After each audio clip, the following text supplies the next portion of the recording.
Alright, ladies and gentlemen, this is another podcast. This is going to be kind of a anomaly for most part. I'm not really expecting to get this many done in 1 week, but I have a little open period where I got to come home a little bit early, so I'm going to make a few extra episodes and see if we can get things moving along here. Try to get a decent flow of recordings out. That way I kind of can see what everybody's take is on different episodes and stuff. So far, the deep dive discography, the discography deep dive, either way you want to say it, has been a hit between the people that I've talked to.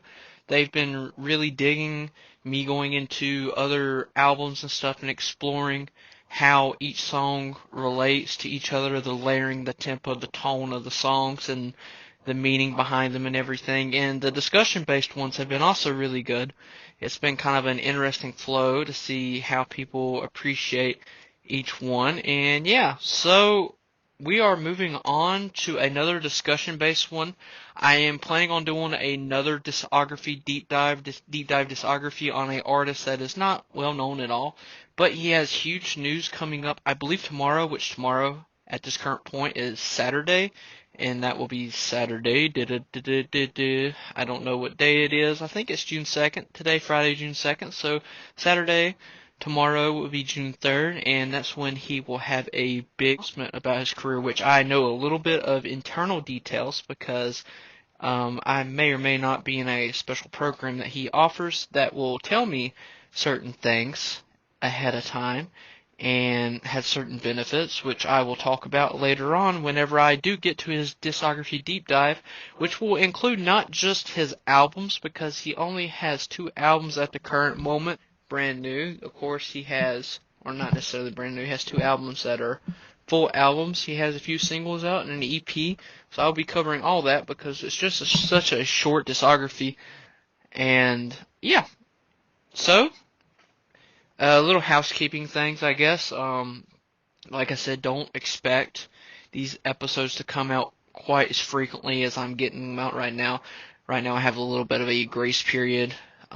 Actually, got home a few minutes ago. The dog's out. I think they're pretty rowdy right now. Fun fact, I own 2 Dachshunds, which are aka wiener dogs, aka little demons, but cute little demons, and they are very rowdy, so if you hear them barking or anything, I apologize.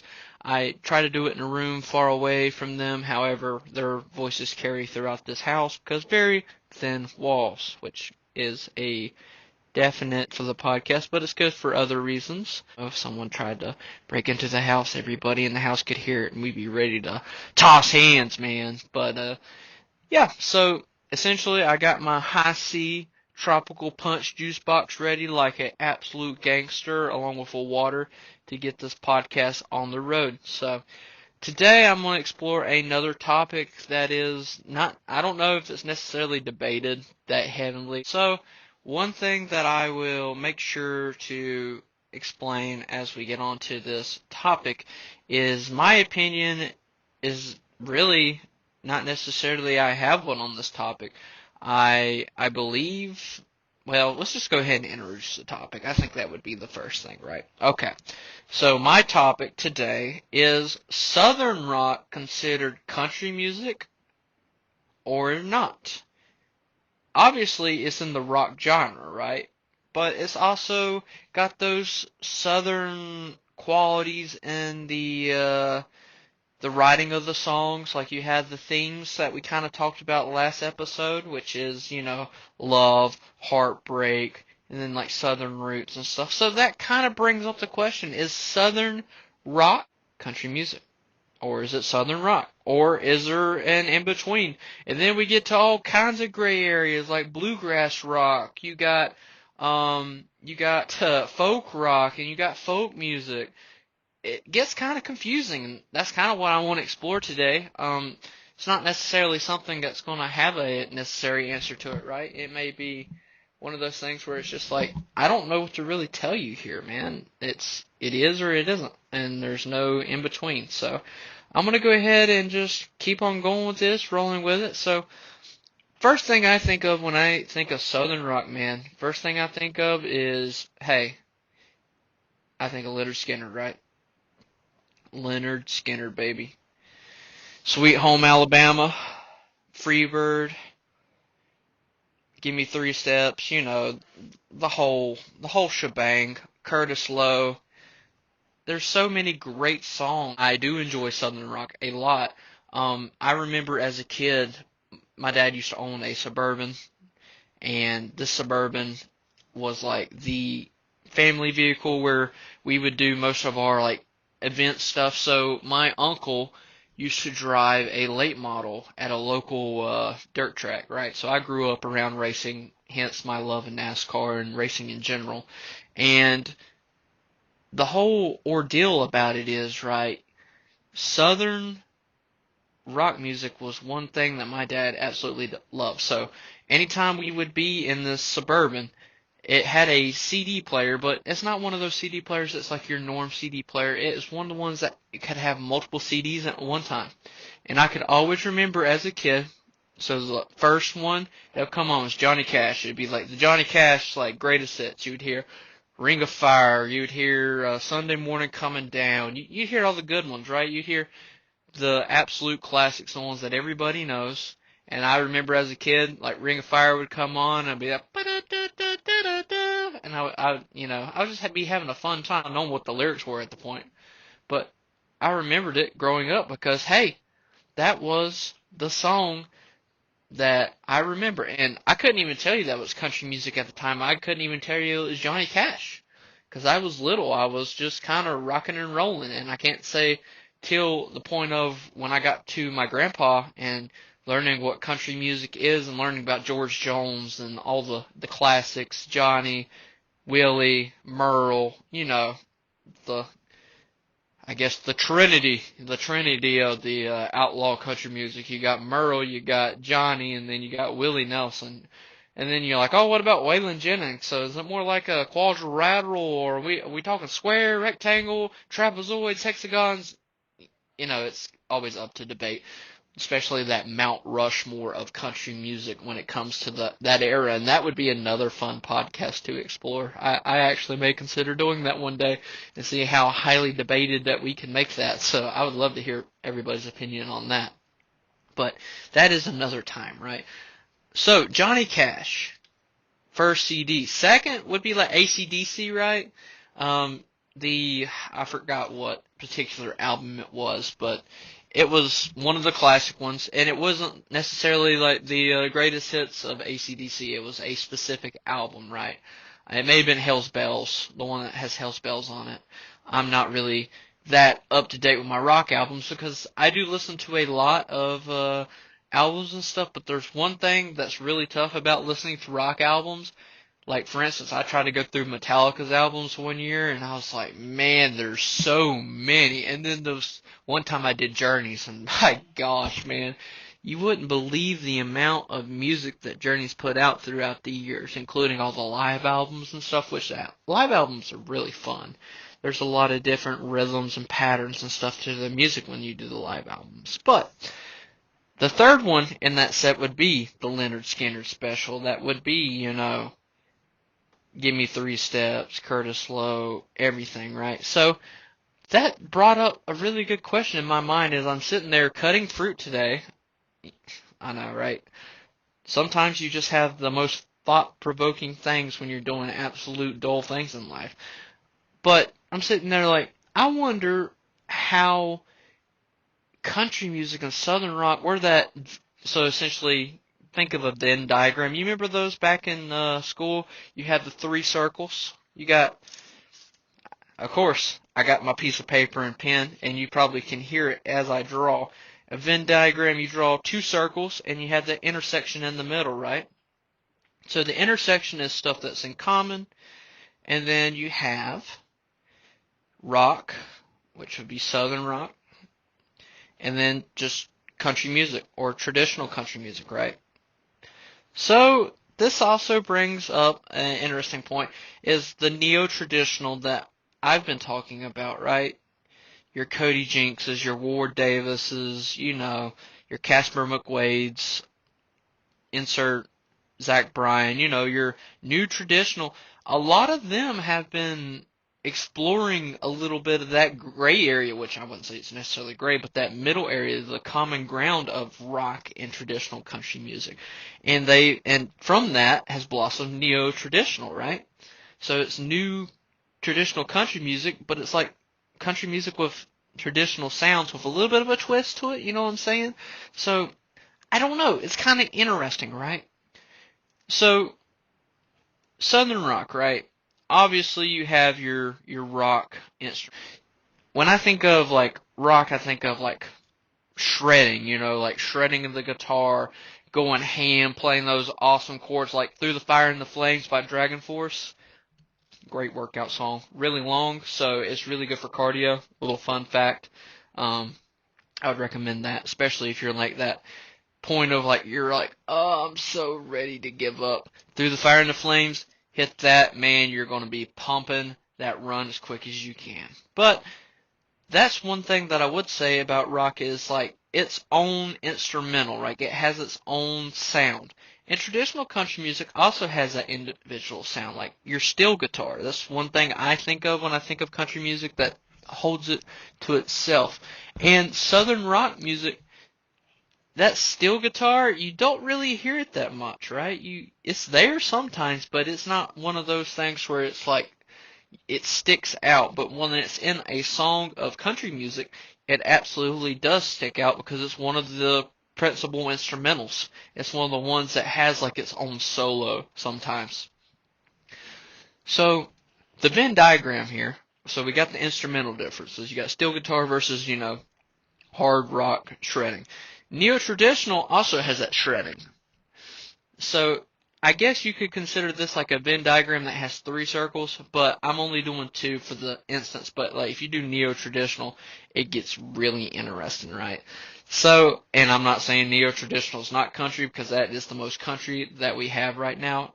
I'm just saying like there is a difference between neo-traditional and traditional music. And I mean, that doesn't really need to be explained. Like you listen to Hank Sr. and you listen to neo-traditional, there is a difference. I hope you know. If there Now, when it comes to like the philosophical themes and values, maybe not. But like when it comes to actual rhythm and style and voice and tone and stuff, there's a little bit of a difference. Just a tiny bit. Um, but the Southern rock, right? You have your themes, which are the same themes I would say that are in traditional country music. The three pillars, right? That is love, heartbreak, and da da da da Southern roots / patriotism. So, give me 3 steps. That's kind of like Southern roots, like I'm ready to fight. I'm ready to rumble. I'm ready to get down in the bar, right, over this lady. Heartbreak / love / like Southern roots, like being tough and strong, right? You have that Southern roots, patriotism. So, like Freebird, for instance, being like that individual, being flying around. Sweet Home Alabama, I mean, that's like, dude, talk about more Southern roots. And then you get to like an area where like Kid Rock, right? He would be considered like Southern rock. So would Kid Rock be considered country music? And then you'd have like that debate. And I would say Kid Rock is, I can't really say yes or no to that because I feel like that is a thing where you look at his individual albums and I would say like, for instance, an album like the one that's All Summer Long, right? I would say, hey, that's a country, like, not necessarily a country song, but a southern rock song that sounds kind of country. It got a little upbeat. It's got that roots and stuff. But then you got also like cowboy and stuff like that. That's more just like its own thing.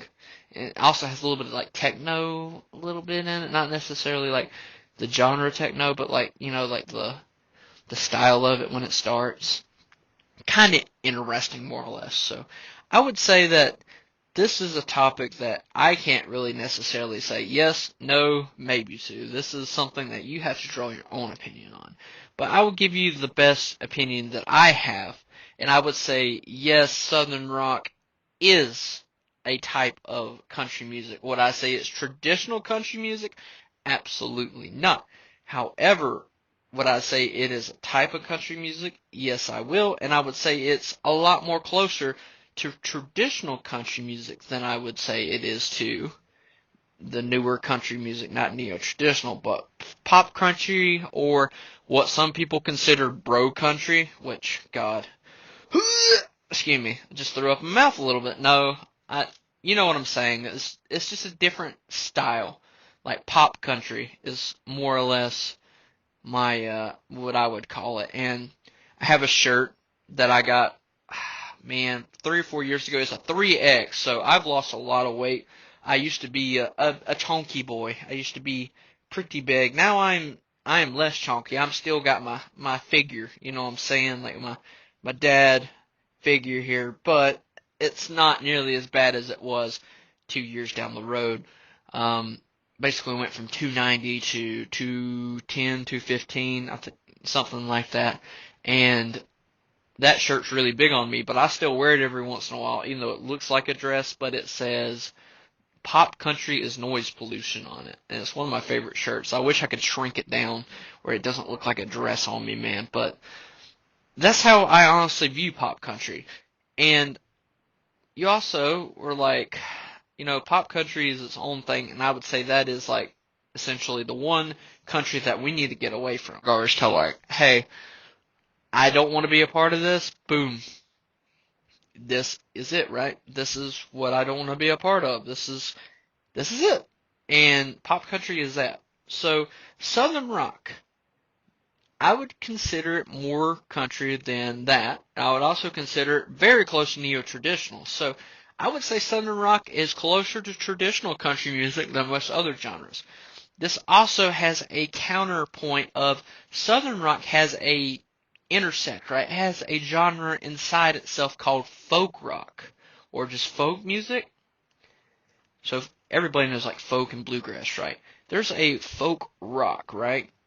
And that's like Poor Man Poison, which is one of my favorite bands, man, because a lot of their themes and stuff in their songs, man, they're just, song might be like, let's go, gets pumped up, we're excited, looks like we can jump through walls. I'm talking like Macho Man, I'm talking Eddie Guerrero, Frog Splash, 1, 2, 3, you know what I'm talking about, man, if, you follow wrestling, but that is what it will make you feel like. Then the second song will be like heartbreak, man. Like, I'm sad. I'm fighting these demons inside me. I can't beat them, man. I'm down. I'm out for the count. And you're like, whoa, the vision there, the change. What just happened? And that's kind of like what I like when it comes to traditional country music or neo-traditional is that swap, that album change, right? And that I would say Southern rock is close to traditional country music, but I also would say folk is a little bit closer to the traditional roots. So, my opinion on this, I guess, this conniption, this conflict, if it is really a conflict, if it more or less just the question, right? Is Southern rock music country music? If it's phrased like that, is Southern rock music country music? I would say yes, it is. If it was phrased, is Southern rock traditional country music? I would say that's a little bit more of a gray area, and I would lean more towards no, because you don't have a lot of the elements. You have the themes, which I would say yes, those are the main pillars, but when you come to like instrumentals and stuff like that, like your steel guitar, your rhythm, your bass guitar, your beat and everything, I would say that gets kind of lost, right? So, anyways, yeah, that's kind of my opinion on this matter. It's not really that big of an episode necessarily. This is just kind of something I thought of, and I thought it would be kind of interesting to pull out and think about. But my main thing with this is I would like to know your opinion on this. I would like to know what you think. Is Southern rock more close to country music than other things? Is Southern rock not country music, it's just rock? Because I would say there's probably people out there that would say traditional country music is the only country music. Johnny Cash, Waylon Jennings, Merle Haggard, that's the only true country music they wouldn't even consider listening to, these people that I've suggested. Ward, Cody, Casper, Zach Bryan, Aaron Watson, people like that. But also, on the other side of the coin, you have people that would say, like, pop country is also country music, and they'd be like, this is the reason why, and you're also, and I'll be like, I don't know about that one, Chief, you kind of lost me, but I would like to know your guys' opinion, so I will ask either A, you email me. I have the email always in the description of the podcast, which is kind of weird because most podcasts do not leave the email open like that for business inquiries and stuff like that. They rather have that private, and if someone reaches out, you can be like, okay, you can come talk to me or whatever, but I honestly want to know your guys' opinion. So I would ask that you would write. And I'll eventually have a website up, which is my next project, is work on a website and get some stuff going in regards to that and learn how to not necessarily repeat the podcast, but take elements of the podcast and write them down as story elements to go along with it, and like have a news site and keep up with dates of artists that I really like and concerts and stuff like that. Be pretty cool. So that's my next avenue I would really like to start working on, but I'm trying to make sure that we have a baseline here of getting the podcast on the ground before I hit the ground running with that, right? So there's that point, right? But hit me up on the email, which is of the steel guitar 37 at outlook.com. If you need to find it, it's in the description of every single podcast. The Instagram is of the steel guitar pod, and I believe the Twitter is the same thing, the Tweety Bird. So you guys can follow me on either one, and you could DM me and just kind of let me know what you guys are thinking and what's your opinion on this. Is Southern rock? Is it not? And yeah, because honestly, I would like to open the door not just to people in regards to interviews of just like the people that I really like your neo-traditional Cody, Ward, Aaron, Casper, all these names that are, I would say the more well-known than others. But on the other hand, I would like to open it up to like regional bands and stuff, and there's a lot of southern rock bands that I really dig that I've listened to that I would like to have maybe as a guest on the podcast. So I'm going to open that door up for them for sure. And I'm not just going to say, hey, if you're not like Waylon, I don't want you. I want to, because I would say most southern rock bands are influenced from either southern rock bands or country music or a combination of the two, which I would about bet the combination of the two would be the norm, right? That's probably what's going on here. So let me know your opinion. A lot of you are my friends that listen to this podcast IRL, so you can just, hit me up on the usual or whatever we talk with. But I would say that I'm kind of curious to hear your guys' opinion, and I would really like to get a little bit of feedback on it and kind of see where we're going to go from there. But that is the pod for today. Pod day, let's see, Cuatro? No, Cinco, man. We made it to episode 5. Man, that's awesome. It's kind of a weird thing because I really enjoy like gaming and stuff. It's one of my true hobbies and actually enjoy. But making content on that kind of stuff is really difficult. Like editing it down and everything. It's really fun. It's one of my favorite things to do. But I don't have the passion of it like I have for music. And this is something that I really enjoy doing and I really like talking about. And I really actually look forward to doing. Like, I don't necessarily, once I get done with everything when it comes to editing a video and adding funny content and stuff to my videos on YouTube for my gaming channel or whatever, I really have a fun time with that. But it's not one of the things where, oh man, I gotta sit down and edit. But like, once it's done, it's great. And I'm sure like artists kind of can relate to that. Like, they enjoy the recording process, I'm sure at certain points, but other points they're like, man, I'm just so ready for this to be over. And then when it's over, they're like, man, I kind of miss it. It's kind of the same thing with gaming. But when it comes down to like sitting down and recording this podcast, I actually look forward to it. I have fun with it. I enjoy it.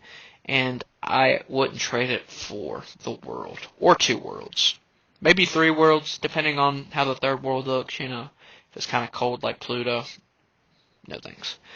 Anyways, guys, I appreciate you listening to the rambling and the question. I look forward to hearing the feedback and trying to figure out what you guys think. What's your opinion on the matter? So, alright, well, I'm going to head out of here. Episode 5 in the books. Can't wait. 10's going to be here before you know it, guys. And I will look forward to talking to you guys later. Stay cool, stay awesome, and keep country music alive, baby. See you guys later. Peace out.